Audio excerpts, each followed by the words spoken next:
ये कहानी तब की है जब मैंने अपनी बहन के साथ वो सब किया जो एक पति पत्नी बंद कमरे में करते हैं। मैंने आज सुबह अपनी बहन तन्वी का एक पुराना डायरी पेज खोला। उस पर लिखा था, अगर तुम्हें पता चल जाए कि मैंने तुम्हारे साथ जो किया तो तुम मुझे कभी माफ नहीं करोगे। मेरे हाथ कांप गए। क्या वो रात याद कर रही थी जब मैंने उसके कमरे में घुसकर उसे छू लिया था, या कुछ और? मैं डॉ वर्मा के पास भागा, वो मनोचिकित्सक जिसने मुझे पॉर्न की लत से बचाया था। आज उनके सामने मैं रो रहा था। सर, मैं बहन से प्यार करता हूं, लेकिन ये प्यार नहीं, एक बीमारी है। डॉ वर्मा ने गंभीर होकर कहा, तुम्हारी बहन के प्रति तुम्हारी भावनाएं सिर्फ पॉर्न की वजह से नहीं है। इसकी जड़ तुम्हारे बचपन में छुपी है। मैं आर्यन, 21 साल का। बचपन में मेरी बहन तन्वी मेरी दुनिया थी। मम्मी पापा बिजी रहते तो वो मुझे सुलाती, खाना खिलाती। फिर एक दिन मैंने उसका बिस्तर छोड़ दिया। क्यों? क्योंकि रात को जब वो मुझे सुलाती तो उसके हाथ मेरे पैरों पर घूमते और मैं डर जाता, लेकिन मैंने किसी को नहीं बताया। शर्म आती थी। फिर कॉलेज में मैंने पहली बार पॉर्न देखा और मेरा दिमाग फट गया। भारतीय पॉर्न में बहन का किरदार हमेशा एक ही था। चुपचाप घर में घूमती, भाई को उकसाती, फिर उसके साथ संभोग करती। मैंने अपनी तन्वी को उसी किरदार में ढाल लिया। तन्वी की शादी हो गई थी। वो अपने पति के साथ घर आई थी। एक रात बारिश हो रही थी। मैंने उसके कमरे का दरवाजा खटखटाया। तन्वी, बाहर बिजली गुल है, तुम्हारा फोन चार्ज कर सकती हो? वो मुस्कुराई। आजा अंदर। मैंने देखा वो ब्लैक नाइटी में थी। मेरा दिमाग पॉर्न वाली तस्वीरों से भर गया। मैंने उसे जोर से पकड़ लिया। छोड़ो मुझे, वो चिल्लाई। तुम्हारा दिमाग खराब है क्या? मैं तुम्हारी बहन हूं। मैंने कहा, तुमने बचपन में भी ऐसा ही किया था ना, मुझे छुआ करती थीं। तन्वी का चेहरा फीका पड़ गया। वो दरवाजे की तरफ भागी, लेकिन गिर गई। मैंने उसका हाथ पकड़ा, तभी उसकी नाइटी का स्ट्रैप टूट गया। और फिर उसकी कमर पर मैंने वो निशान देखा, एक तिल जो आगे की तरफ था, जो मैंने कभी नहीं देखा था। मैं स्तब्ध रह गया। वो तिल तो मम्मी के दाएं हाथ पर था, तन्वी के शरीर पर कैसे? उस रात के बाद तन्वी ने मुझसे बात करना बंद कर दिया, लेकिन मेरा दिमाग और भी खराब हो गया। मैं उसके कमरे में छुपकर उसके अंडरवियर चुराता, उन्हें सूंघता। फिर मैंने उसकी डायरी चुराई। पन्ने पलटे। 25 मार्च।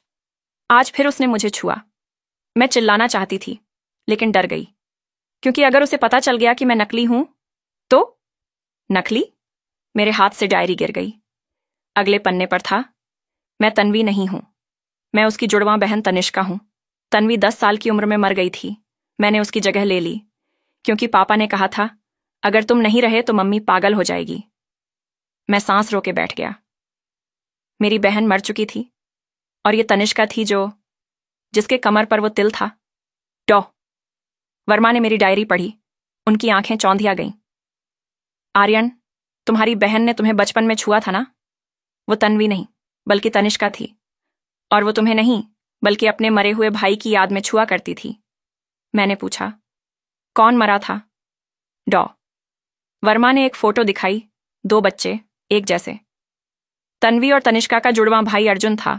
वो 8 साल की उम्र में डूब गया। तनिष्का उसकी याद में तुम्हें छुआ करती थी। मेरे पैरों तले जमीन खिसक गई। मैंने सोचा था मैं उसे छू रहा हूं, लेकिन वो मुझे अर्जुन समझकर छूती थी। डॉ वर्मा ने समझाया, तुम्हारा दिमाग पॉर्न ने रिवायर कर दिया। भारतीय पॉर्न में बहन को बार बार भाई के साथ संभोग करते दिखाया जाता है। तुम्हारे बचपन के उस घटना को तुमने उसी फिल्टर से देखा। तुम्हारी बहन तुम्हें प्यार से छूती थी, लेकिन तुमने उसे यौन आकर्षण समझ लिया, और जब तुमने उसे छुआ तो तुम्हारा दिमाग तुम्हें बताने लगा, ये तुम्हारी गलती नहीं, बल्कि उसकी चालाकी है। मैंने पूछा, तो वो तिल? तनिष्का के शरीर पर वो तिल था, तुम्हारी असली बहन तन्वी के शरीर पर नहीं। तुम्हें लगा कि वो तुम्हें उकसा रही है, लेकिन वो तुम्हारी यादों को बचाने की कोशिश कर रही थी। मैंने तनिष्का को ढूंढा। वो अस्पताल में थी, डिप्रेशन से जूझ रही थी। मैंने उसे डायरी दिखाई। वो रो पड़ी। मैंने सोचा था तुम जान गए, इसलिए तुमने मुझे छुआ। मैं समझ गई कि तुम्हें लगता है मैं तुम्हें चाहती हूं, लेकिन मैं तो बस अर्जुन को याद करती थी। मैंने उसके हाथ पकड़े। माफ कर दो, मैंने तुम्हें गंदा समझा, लेकिन मेरा दिमाग पॉर्न ने बर्बाद कर दिया था। वो मुस्कुराई। पहली बार 10 साल बाद। अब हम दोनों बच्चे नहीं हैं, अब हम बड़े हो गए हैं। आज 1 साल बाद मैं एनजीओ चलाता हूं, शून्य संदेह। हम युवाओं को बताते हैं, पॉर्न सिर्फ वीडियो नहीं है, ये तुम्हारे दिमाग में झूठी यादें बना देता है।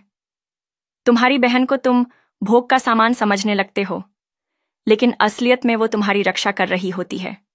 और अगर तुम्हारे दिमाग में गंदे ख्याल आ रहे हैं, तो ये तुम्हारी कमजोरी नहीं, बल्कि तुम्हारे दिमाग का संकेत है कि तुम्हें मदद चाहिए।